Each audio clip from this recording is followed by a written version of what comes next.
जब हम इंडिया की आजादी की लड़ाई के बारे में सोचते हैं तो हमारे दिमाग में अक्सर एक जानी पहचानी पिक्चर बनती है। हम नॉर्थ के धूल भरे मैदान, कलकत्ता की जोश भरी गलियां या दांडी के नमक के मैदान देखते हैं। पर एक और कहानी है, हिम्मत की एक ऐसी सिम्फनी जिसे अक्सर अनसुना छोड़ दिया गया है। ये एक ऐसी कहानी है जिसे ताकतवर ब्रह्मपुत्र रिवर फुसफुसाती है, नागालैंड की धुंधली हरी पहाड़ियों में गूंजती है और खासी हाईलैंड्स में स्वीपिंग हवाओं में लिए फिरती है। ये नॉर्थ ईस्ट इंडिया की कहानी है, एक ऐसी जगह जो सांस रोकने वाली ब्यूटी और उससे भी ज्यादा सांस रोकने वाली बहादुरी से भरी है। नॉर्थ ईस्ट में आजादी की लड़ाई यूनिक थी, अलग अलग कल्चर, पुरानी ट्रेडिशन और अपनी होमलैंड के लिए प्यार के धागों से बुनी हुई एक टैपेस्ट्री। ये सिर्फ एक फॉरेन पावर को हटाने के बारे में नहीं था, ये एक ऐसी आइडेंटिटी को प्रिजर्व करने के बारे में था जो फॉरेस्ट, रिवर और माउंटेन से गहराई से जुड़ी थी। असम के दिल में हरे धान के खेतों और गांव के जीवन की कोमल ताल के बीच एक यंग लड़की की सोल में आग जल उठी। उसका नाम कणक लता बरुआ था। वह बस एक टीनेजर थी, लेकिन उसका दिल एक क्रांतिकारी के पैशन से धड़कता था। साल था 1942 और भारत छोड़ो आंदोलन पूरे देश में जंगल की आग की तरह फैल रहा था। एक फेटफुल दिन 20 सितंबर 1942 को कणक लता ने हिस्ट्री में कदम रखा। उसने निहत्थे फ्रीडम फाइटर्स, मृत्यु वाहिनी या डेथ स्क्वाड के एक जुलूस को गोहपुर पुलिस स्टेशन की ओर लीड किया। वह सबसे आगे थी, नेशनल फ्लैग को ऊंचा पकड़े हुए। उसकी छोटी सी बॉडी एक ऐसी स्ट्रेंथ रेडिएट कर रही थी जो उसकी उम्र को झुठलाती थी। ब्रिटिश ऑफिसर्स ने उसे वार्न किया। उनकी राइफलें इस यंग लड़की और उसके फॉलोअर्स पर एम की हुई थीं, लेकिन कणक लता के लिए वापस मुड़ना कोई ऑप्शन नहीं था। जैसे ही वह आगे बढ़ी, एक बुलेट ने उसकी चेस्ट को छेद दिया।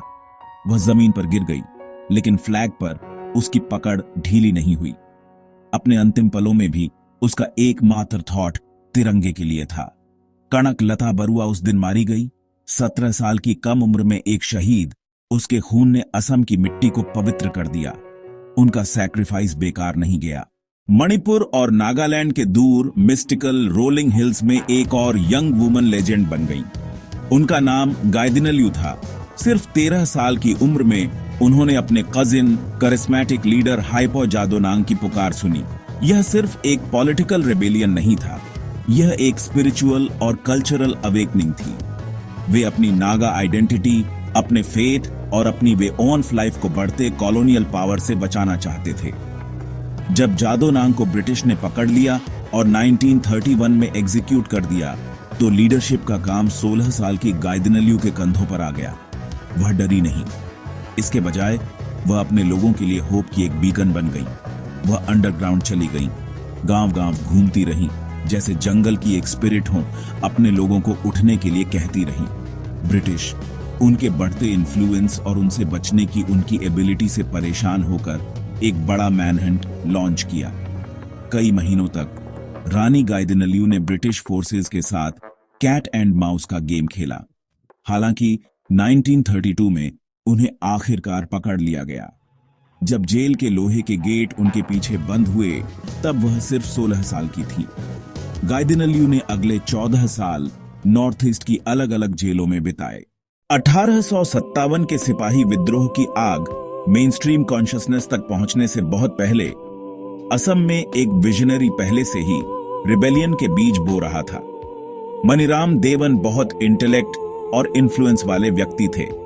पहले असमिया लोगों में से एक थे जिन्होंने ब्रिटिश मोनोपोली को तोड़ते हुए अपने चाय के बागान स्थापित किए।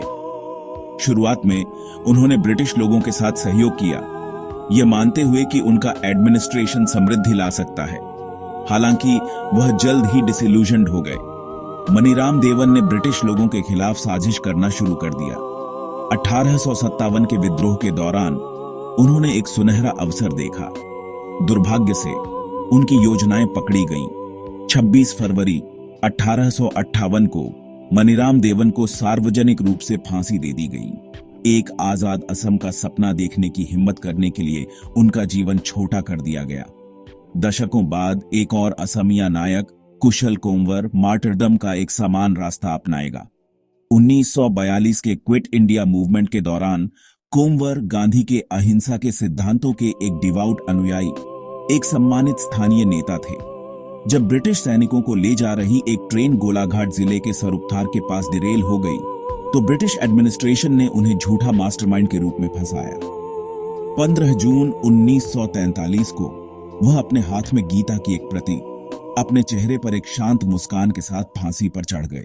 जो अब मेघालय है, उसकी धुंधली हरी खासी पहाड़ियों में एक सरदार रहता था जिसने अपनी जमीन की अनछुई भावना को अपनाया। उसका नाम तिरोत सिंह था, नोंखलाओ का सईम या चीफ। वह दूरदर्शिता और इमेंस साहस वाला आदमी था।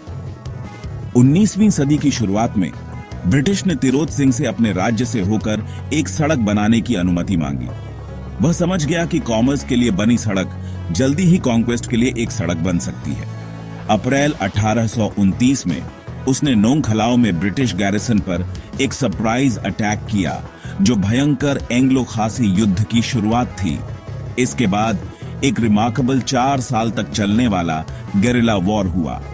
तिरोत सिंह और उसके खासी योद्धाओं ने अपने ट्रेडिशनल धनुष, तीर और तलवारों से लैस होकर ब्रिटिश मिलिट्री की शक्ति का सामना किया। उन्होंने घने जंगलों और गहरी खाइयों के कवर से पहाड़ी इलाके के अपने इंटीमेट नॉलेज का फायदा उठाया। ब्रिटिश उसे खुले कम्बैट में हराने में असमर्थ ट्रेचरी का सहारा लिया। उन्होंने तिरोत सिंह को 1833 में पकड़ लिया। कथित तौर पर जब वह नेगोशिएशंस की तलाश में था, तब उसे धोखा दिया गया था। उसकी मृत्यु कैप्टिविटी में 17 जुलाई 1835 को हुई। तिरोत सिंह की कहानी एक राजा की पावरफुल सागा है जिसने अपने लोगों की आजादी के लिए एक डेस्परेट युद्ध लड़ने का विकल्प चुना। उसकी डिफायंस का तीर आज भी खासी लोगों की याद में ऊंचा उड़ रहा है। प्रिंसली स्टेट मणिपुर में जो ग्रेसफुल डांस और फियर्स वॉरियर्स की जमीन है, एक और रॉयल हीरो ने अल्टीमेट सैक्रिफाइस दिया। युवराज टिकेंद्रजीत सिंह, जो मणिपुर के क्राउन प्रिंस थे, एक फायरी स्पिरिट और गहरे पैट्रियोटिज्म वाले इंसान थे।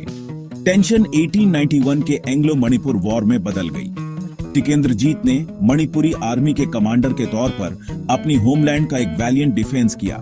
हिस्टोरिक कांगला फोर्ट में इनक्रेडिबल बहादुरी से लड़ाई लड़ी। 13 अगस्त 1891 को टिकेंद्रजीत को इम्फाल में पब्लिकली फांसी दे दी गई और वेस्ट में गारो हिल्स में पातोगन संगमा ने भी अपनी जान दी। अरुणाचल प्रदेश में मोजे रीबा ने तिरंगा फहराया। मिजोरम में शूरवीर पासलथा खुआंगचेरा ने बलिदान दिया। हर राज्य में, हर पहाड़ी में, हर घाटी में आजादी के लिए संघर्ष की गूंज थी। ये सभी हीरो अलग अलग जगहों से थे, लेकिन उनका सपना एक था, एक आजाद भारत। आज जब हम एक आजाद नेशन की जमीन पर खड़े हैं, तो ये हमारी ड्यूटी, हमारा प्रिविलेज है कि हम हिस्ट्री के पन्नों को इन चैप्टर पर वापस पलटें। हमें इन भूले हुए हीरोज की कहानियां सुननी चाहिए। हमें उनके नाम जानने चाहिए और उनके सैक्रिफाइस को समझना चाहिए। उनकी लड़ाई बड़ी इंडियन स्ट्रगल से अलग नहीं थी। ये एक इंटीग्रल, पावरफुल करंट थी जिसने हमारी आजादी के मूवमेंट की महान रिवर को फीड किया। आइए हम इस रास्ते पर एक साथ चलें, नॉर्थ ईस्ट के दिल में, और उन बहादुर आत्माओं से मिलें जिन्होंने सिर्फ आजादी के लिए लड़ाई नहीं लड़ी, उन्होंने इसे एम्बॉडी किया। उनकी लेगेसी एक रिमाइंडर है कि करेज की कई आवाजें होती हैं और आजादी हमारे इनक्रेडिबल कंट्री के हर कोने में गाती है।